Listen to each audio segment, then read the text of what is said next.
Hey, what's up, guys? Welcome back to another episode of Asia Rugby Live, Real Talk, Real Rugby, where we talk to people from all over the world. And in this episode, literally from all over the world. Thank you for joining us. Don't forget to like and subscribe to the Asia Rugby Live Facebook, YouTube, and also Instagram page. And press on the notification button should we have new contents for you in the future. And of course, there's the sad news of the passing of French legend Christophe Domenici, who broke out during the 1999 Rugby World Cup, broke the hearts of the All Blacks in the semi-finals of the Rugby World Cup. But unfortunately they didn't win the Rugby World Cup. But you know what? He's got a fantastic try. He played really, really well in the semi-finals against the All Blacks. And rest in peace to Christophe Domenici. And after that, of course, yesterday, another sad news, the passing of football legend Diego Armando Maradona, who was 60 years old. And that was another shocking news in not only the football community, not only the football world, but I think all over the world, rugby community, you name it. So yeah, again, rest in peace, Diego Armando Maradona. And of course, I think God is putting up a great team for football, rugby, and you name it, all the sports that you can think of. Anyway, guys, we have four really, really important guests today. The presidents of the regional presidents from Asia, from Africa, from Sudamerica, and also from Europe. First of all, I would like to introduce you to the president of Asia Rugby. Welcome back again, Mr. Qais Dhalai. How have you been?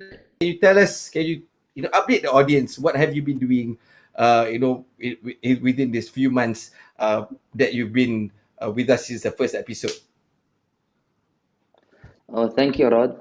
First and foremost, before we begin, I would like to thank my close friend, Their Excellencies Octavian Morariu, the President of Rugby Europe, and my close friend Khaled Babbou, President of Rugby Africa, and Sebastian Pino, the President of South America, for accepting my invitation to join me on this live show. I think this is one of the most important episodes because it gives more in-depth, more insight into different regions.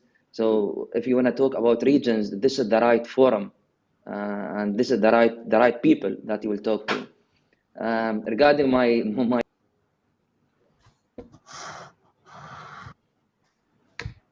presidency, it was a tough year. So you were cut off just now a little bit. That's why I wanted to take over, but It was anyway. Because of the connection. Anyway, thank you very much, guys. Thank you very much for being here. No problem. And of course, we are very happy that all the four presidents can be here, and that was made happen by you. And the second person I would like to introduce today is the president of Rugby Africa, Mr. Khaled Babbou. Mr. Khaled, can you tell us a little bit about yourself and probably your rugby journey as well? Thank you. First of all, thank you all very much for being for inviting me first. And as I said, I would like to thank also the Octavian and Pino for sharing with us these important moments, in fact, in communication between the regions. Concerning myself, and in rugby and in sport, as a small boy, I started rugby at school, and then continued in university. And then I took some responsibility in the Tunisian Rugby Union, and then I finished as the president. And for more than 10 years, I've been exco at Rugby Africa, and I had the opportunity to be the president in Rugby Africa since March 2019. Thank you very much for being here with us. For our audience out there, for your information, our Asia Rugby president, Mr. Qais, is in Dubai. Mr. Babbou is in Tunis. And the next person that I want to introduce to you guys is Mr. Sebastian Pineyrua, who is the president of Sudamerica Rugby, who is currently in Montevideo, Uruguay. Mr. Pineyrua, how are you? How have you been? Can you tell us a little bit about yourself and your rugby journey as well? Well, thank you very much for this invitation.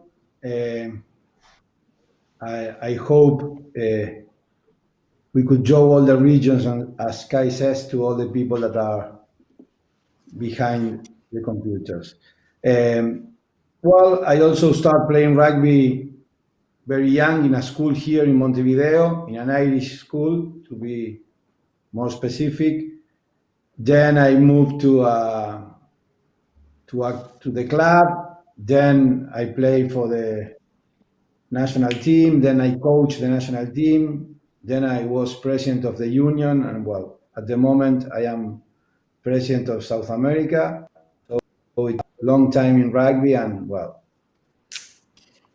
I am trying to push now from the region to try to bring more people to the game and try to develop rugby in South America in countries with great potential as Brazil, Chile, Paraguay, Colombia that are coming forward, and well, I'm working hard in that.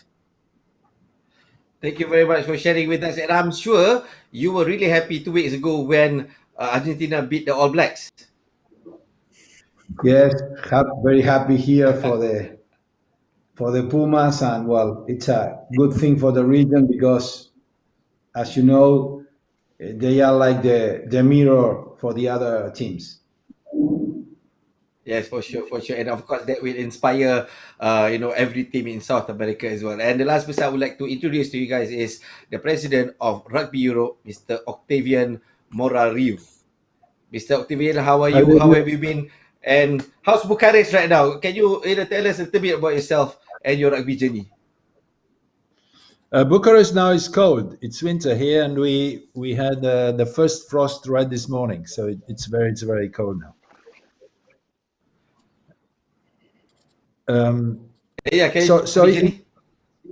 yes, if I go on with introducing myself, I started like most of us to play rugby when I was a very young boy. I was 8 years old when I started to play, and then I started in a club.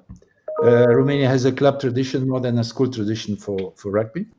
And then I started to play in the Romanian under-19 side, and then in all the Romanian national sides, I was kept for Romania 5 times for the national team.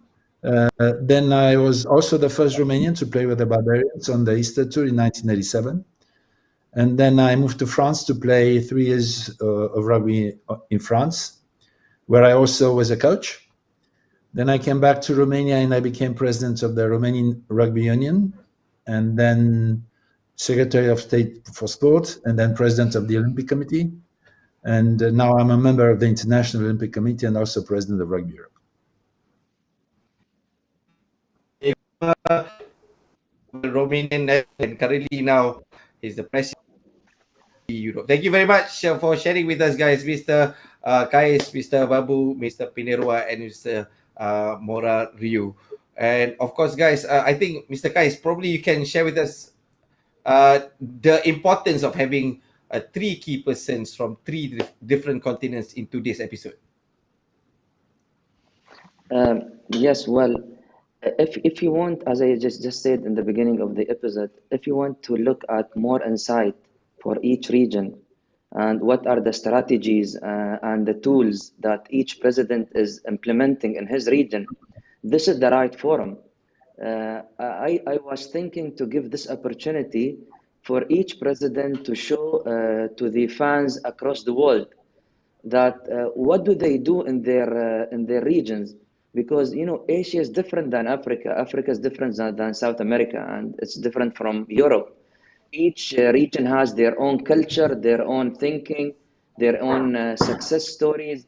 So I think this kind of forums will always be useful for in depth and for more insight into each region. What do they do to take rugby forward from a performance level to development level and to the emerging unions? And I think each one of us, as a president of a region, they are facing this on a daily basis. A union that just started with a union that is up there, tier 1. So how do they deal with each tier, with each level within their region? and I think they can give you a lot of information. We can learn from each other.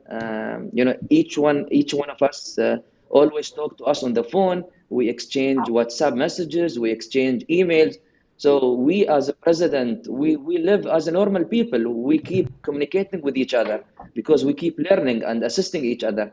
So this is what I want to just say to the fans across the world.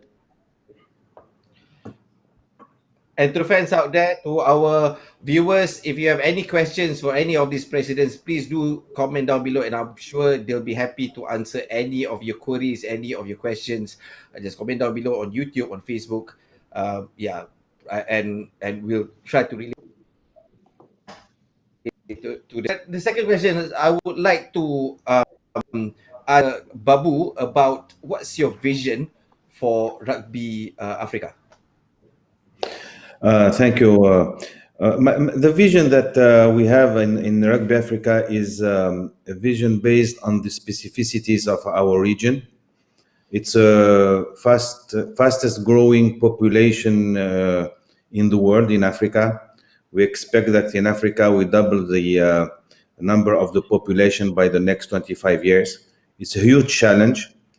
And also we need to address this challenge through also sports. And rugby obviously has an opportunity here to be one of the favorite sports in the region. So Rugby Africa has a whole strategy and a vision to make sure that rugby is present in the future, especially in the youth and in the women. It took for us making rugby popular is an important target. It takes a lot of energy, a lot of means, but we try to adopt this best strategy. So, as once again, as Qais said, every region is different. Africa has its own specificities, and we try to make sure that rugby is present. Let me tell you that it's for African countries and African unions to be competitive worldwide is very difficult. We have very good players, men and women, but we don't have yet the capacity to make them grow at international level if we don't give them the opportunity to play abroad. Our competition is weak, even though that we have the champion of the world, South Africa, but we need the help of other regions, especially the European one. Some are going to Sudamerica, where we have some players from Africa that plays in very few, but that plays in the competition in Sudamerica, but essentially Europe. Of course, the best ones are naturalized for other unions like France, England, and Italy, and others, which is not a problem for us because it's a kind of vacuum, and it makes also give to the youth also kind of a hope to be like the other players that plays for the big union in Europe. But still, it's a big challenge once again, and we will try to match this challenge with the little means that we have. But we try to also to grow some sponsorship and to try to fund as much as we can with the government to make sure that this young population that will double, as I said earlier, to make sure that they have the opportunity to play sport, and especially rugby.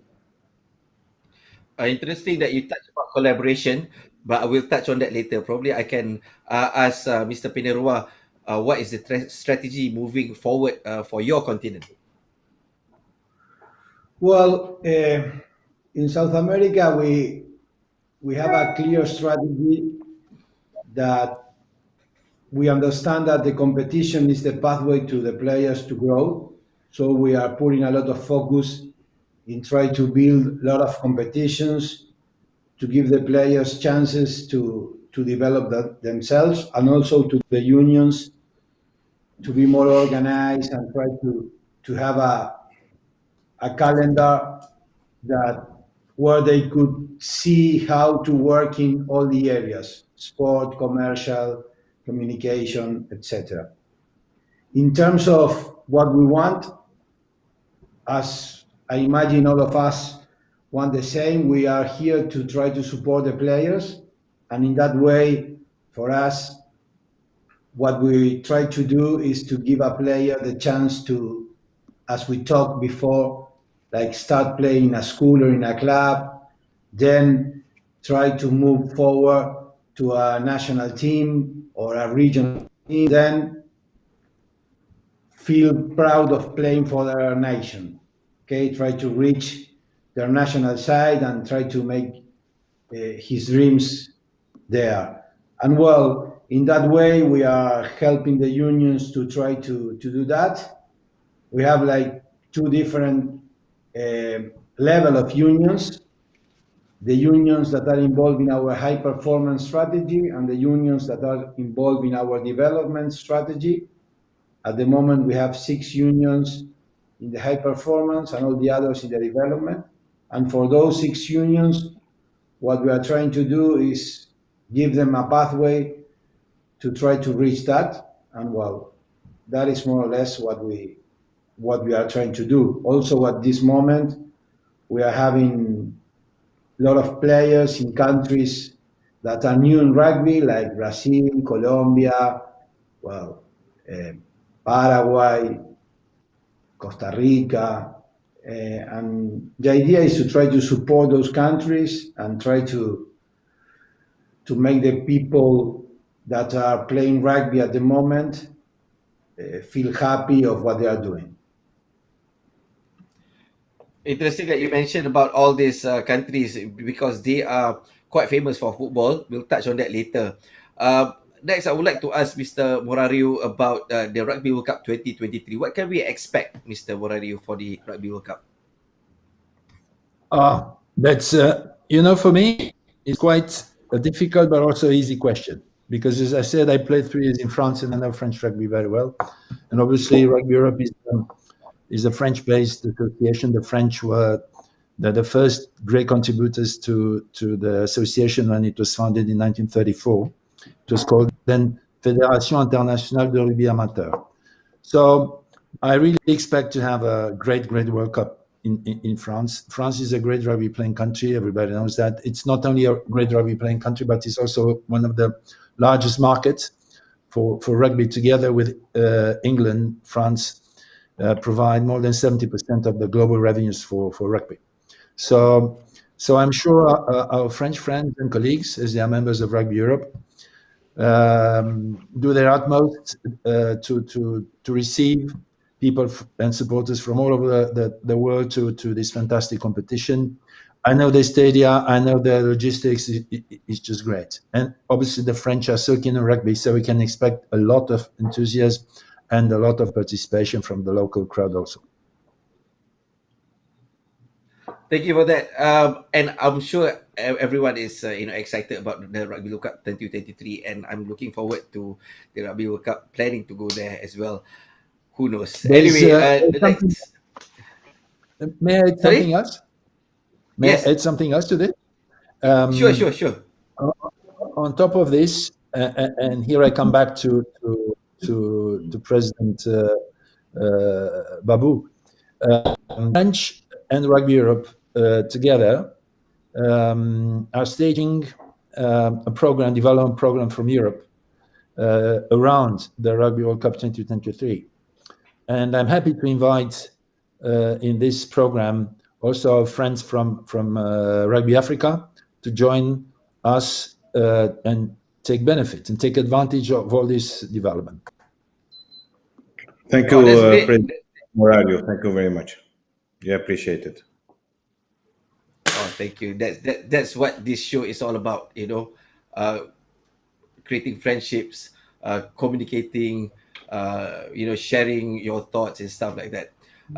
Mr. Qais, probably, just now Mr. Babbou was talking about collaboration, and probably you can relate to this matter a lot, as we want to talk about bridging the gap and thoughts on how to get more unions to play more at a higher level rugby? Exactly. I agree with President Babbou and President Morariu. Uh, if we are going to think about improving our performance, the team's performance, you need to have a cross-borders competition. The idea is you can't keep playing regionally. You know, intra-region will take it to the certain level. But if you want really to go to the extra mile and join, for instance, the sevens, the HSBC 7 Series qualifier, or the HSBC 7 Series circuit, or the Rugby World Cup Women's or Men's or Junior Trophy, you need to play with the other region. And this is what we are trying to do. I'm joining hands by hands with President Babu. February, we are going to have a small tournament featuring countries from the West Asia and countries from the Northern Africa.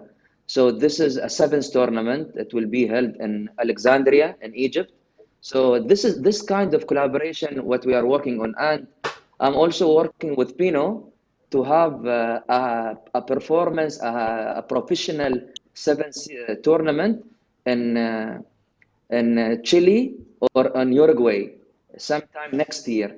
So again, those kind of collaboration, what we are working on, and even with Europe, President Morariu knows that. In last March, Asia Rugby signed MOU, Memorandum of Understanding, with Rugby Russia. So because you know in Asia, the northern countries like Kazakhstan, Uzbekistan, Kyrgyzstan, and also Mongolia, those countries are Russian-speaking countries. And I want to open some opportunities for them to play with the Russian teams. So again, we are also working with Europe. So as you said, if you just ignore the collaboration with other region, you might find yourself isolated and far away from developed teams. This is our strategy, and we will keep doing this. Let's wait for COVID-19 to ease the restriction of travels, and then we will have a full swing with the other regions. Oh, that's great. That's great to know that all the presidents are talking with each other, planning stuff together. That's really, really great. And probably, Mr. Pineyrua, you can add on to that and on how can regional bodies work together further. Yes, I agree with all the other presidents in terms of the cross-border competition is very important also. And well, here we were talking before the live show with Octavian that Spain came to Uruguay to play. Now Brazil goes to Portugal to play. As Kai says, we are trying to work in a sevens tournament for the summer here to try to have teams from different regions. So working together is very important. As we mentioned in the beginning, in all the regions we have different tiers of unions. So trying to mix the levels between the regions is very important to grow, because sometimes, for example, for you to try to understand what I am saying, in the case of South America, if Argentina don't have the opportunity to try to go to Oceania or to play South Africa, New Zealand, or Blacks, it will be very difficult because the level of the South America region is not enough for them. And that is an example. And well, the same could happen with other countries in different levels. So I agree 100% that try to work together is very important. In that way, we have to push World Rugby to try to make that global competition that they were talking in the past, because I think it's going to be a very important thing for all the nations. Oh, that's great. Again, collaborations. That's great, guys. And probably, I think talking about collaborations, Mr. Babu can talk about how does country unions can move up the tier ranks. You can comment on that further. Yeah, actually, before talking about this particular point about moving the ranks and for the tier three, I would like to also that to make also some points that are the reality of our rugby today. Um, since '95, when World Rugby decided that there will be a professional and an amateur, or installing the real professionalism in rugby, the spread between or the difference of level between unions were not as much as we can see it today. It was a whole amateur rugby worldwide, and even if we see like there is some unions that were really strong compared to the others, it was based more on their because of their championship. Local championship was a higher quality, or they played more. Today we see a huge gap between the elite and the rest of the unions. One of the proof I have is it took in for Namibia about 20 years to just make a try in a World Cup after a huge investment and participating 4 times in a row in the World Cup. When you see Kenya, 15 men, of course, I'm talking, the huge progress they did. But once again, at the repechage for the last World Cup, they were beaten by Canada, by Germany, and by Hong Kong. Is it the quality of the players? Is it their body strength? Where is where are the solutions here, or where are the problems here? And I find out also that since World Rugby decided to go to the professional system, it looks like there is a technological gap, and this is the most important thing. I think today the big problem that we have all together in the regions, that we have some teams that have technology and the other ones don't have this technology. When you go to HBC 7 series, you can see today that Uganda, I'm talking of course about Africa, Uganda, Kenya, Zimbabwe, Tunisia, about 15 years ago were doing fine. And then there's a technology gap came in terms of physio, in terms of all the softwares that are used now to do the physio, the medical, all this investment that is done in GPS, when they run and they know how many meters. And it's a huge amount of money that is put on some teams because they have this means. But in some unions in Africa, they don't have this amount of investment to be invested in this in this performance. So today, it's clear that we have some unions in Africa. They say, I cannot go to the World Cup, even if you give me the pathway and I deserve to do it in our region. But what I'm gonna do there? The gap is so big. How can I perform? And it needs so much sponsor, so much technical advice. It's a very extremely complex at this level at the World Cup game, and probably I will not have this amount of investment to be carried out only for a 15 men's team. So basically, what we need, if we consider that we cannot go and play at this highest level, we need, as Pino said, we need to have this competition worldwide, but just for rank 3. And that comes only for first stating that we have our own competition with our own level, because it's useless. I mean, look at the Pumas. It took them 30 years to beat New Zealand. So imagine other teams. How can we hope you can give to Madagascar to play against tomorrow the All Blacks?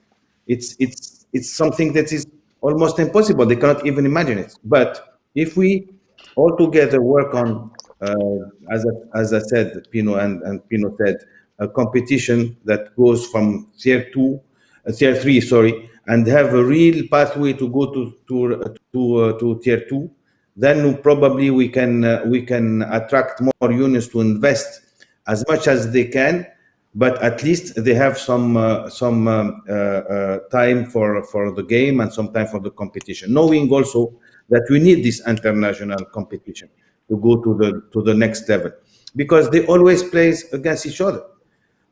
Asia plays against only Asia in their competition. Africa plays only in Africa. How can you progress when you make always Botswana play Zimbabwe, Zimbabwe playing Uganda, Tunisia, Morocco, and Senegal, Cote d'Ivoire? Because it costs a lot to make this country travel. And it's very difficult for us, for these unions, to compete against other regions. That's why we need this competition.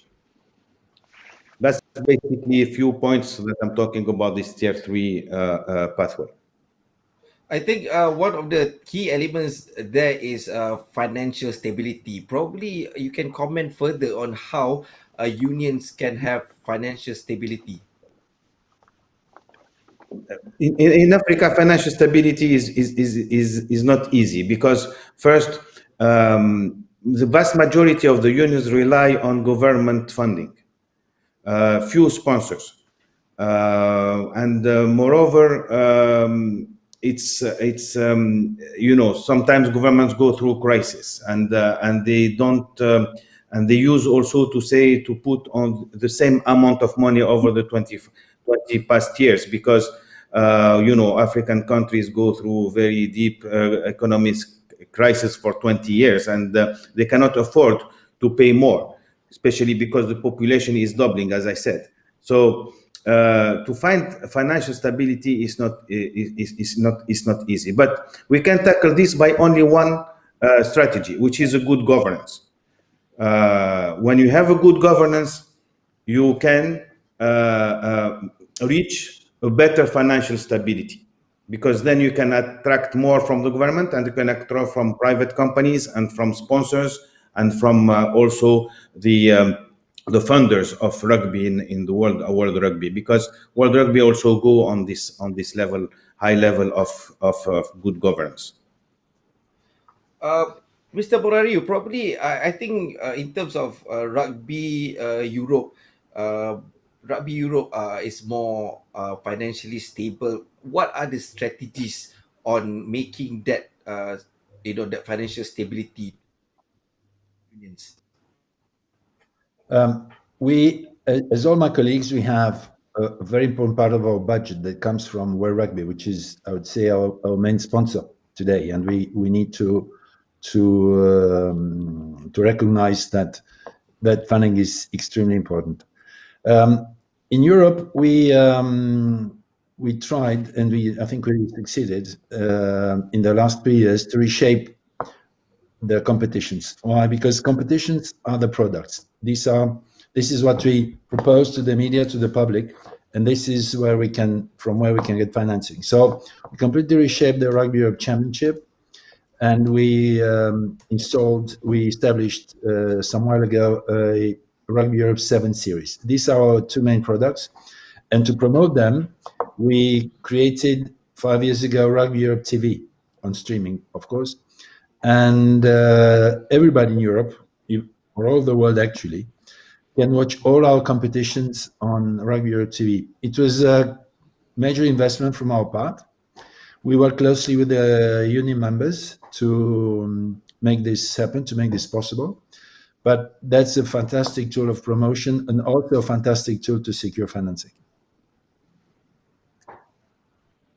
Must be, I think, even though that Rugby Europe is quite stable, it must be a challenge as well to to ensure that every union is financially stable. And I wonder. Sorry.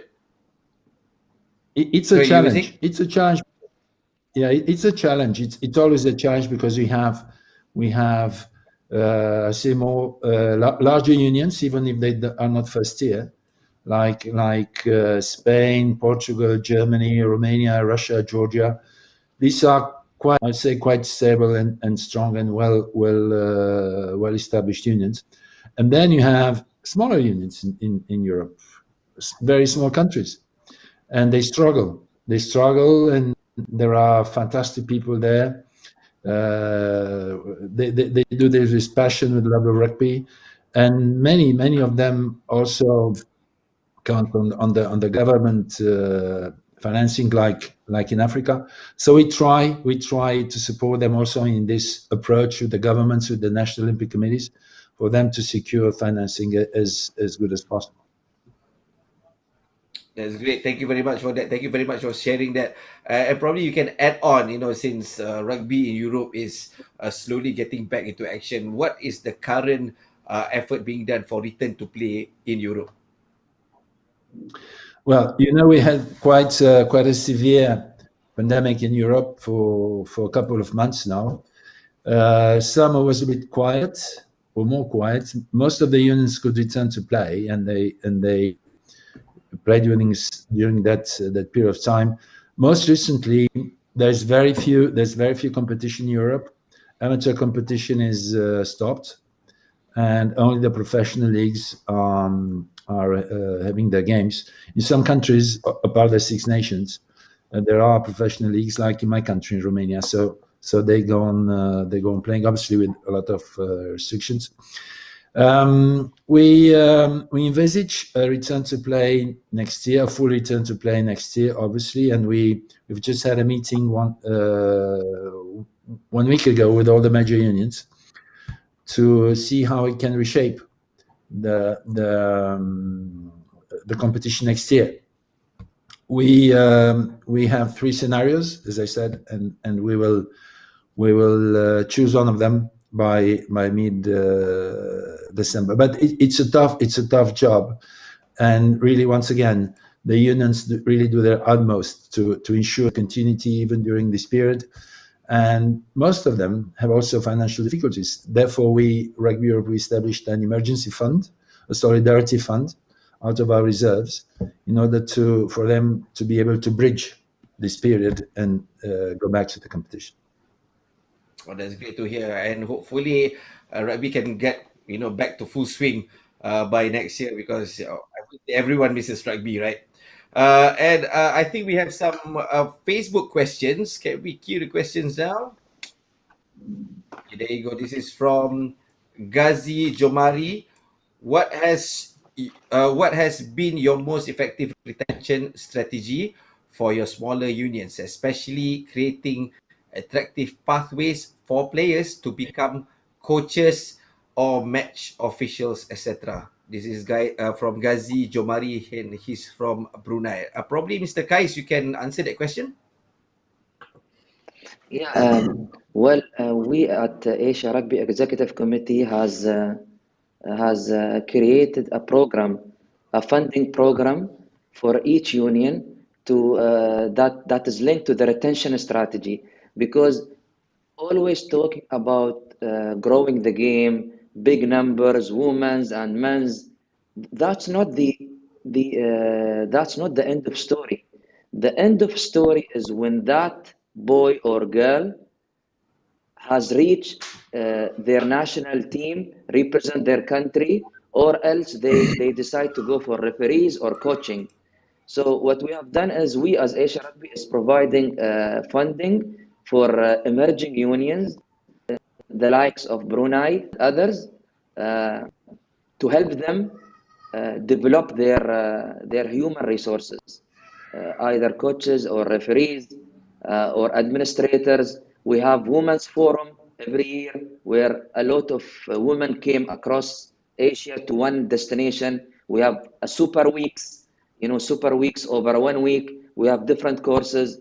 So all of those things, either training and education or monetary funding, will always assist unions to establish their capabilities.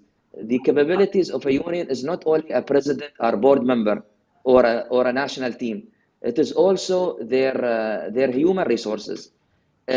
Are we having a good CEOs? Are we having a good team managers, a good referees? I don't like to see referees coming from one region, like the West. The West is where Hong Kong and Japan and Korea. I like to see referees from across Asia, from Central, from South, from West. So those are the things that we are doing at the moment through the development committee. We are paying too much attention to this pillar. Oh, that's great to hear. And of course, I'll be really happy to see, referees from, let's say, Mongolia, countries like Nepal and stuff like that. So that's, I guess, is the future for Asia Rugby. Second question, we Sure. have a second question for Facebook. Let's see the question. And this is from Noel Villa. Just as presidents of each region, what opportunities are you creating, especially now during the pandemic, to keep the retention of interest to rugby within your region? I guess it's a similar question, but since this is regarding the current pandemic that we are in, probably Mr. Babbou can start first. Yeah, actually, we have a global strategy to retain the players, but not only the players, but the clubs and the coaches and citing and judicial and referees. The strategy is that we are in constant contact with the unions and the clubs, and through, of course, our regional managers, our union managers, and they have every month a communication that is done to make sure that we keep the high level of interest in rugby and we don't lose players or any technical people. It's a huge work, and actually, it's also an opportunity for me to thank all our staff that is conducting this strategy on day-to-day basis. How about Mr. Pineyrua? How do you guys manage the retention during the pandemic? How do you keep the retention of interest to rugby in South America? Yes, as we all know, this pandemic changed a lot of things, and well, people have has to accommodate and try to make things in a different way that they were used to do it. So in rugby, happened the same. We try to do a lot of training and education through Zoom. We make a lot of conference calls, helping the unions, try to make camps in the Zoom for coaches, referees, judicials, administrators of the unions. And also, we try to manage the competition in the best way we can. As we were talking before, we have the privilege of have Uruguay in a good position since 4 or 5 months. So we developed like a hub here in the Uruguay Rugby Union in the stadium, and we put in place some competitions for the unions to try to give the chance to the players to motivate and see that there is an ending in this pandemic and a new starting and but again, through the Zoom and through the different platforms, we put a lot of effort and time in training and education also. Yeah, I think just like every other unions, right? There's a lot of effort into making sure that retention is being put in place. Retention strategies is being put in place for to get to make sure that interest does not disappear. Okay, there's one more question on Facebook. Let's see the question. And the last question would be: does the panel think that perhaps the really big unions could do more to help the regional unions to grow the game in smaller/newer markets? And will we see 24 teams in Rugby World Cup 2027? Probably Mr. Morariu can answer this. Yes, I can give you the example in Europe. There was the World Cup in 2015 in England, a very successful one, like we all know. And Rugby Europe with the RFU at that time developed a project called the Unity Project. That was a real performance tool for our union members to develop.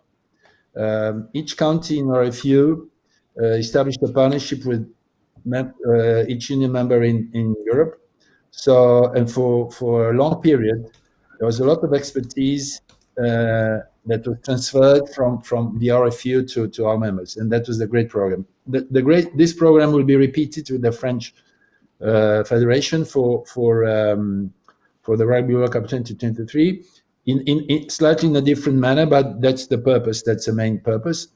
And this is where I also invited, I'm sure the French Federation will be very supportive of this. It's here that I invited also Babbou for Rugby Africa to join us. We need to establish and maybe obviously see with our French friends how we can do this together.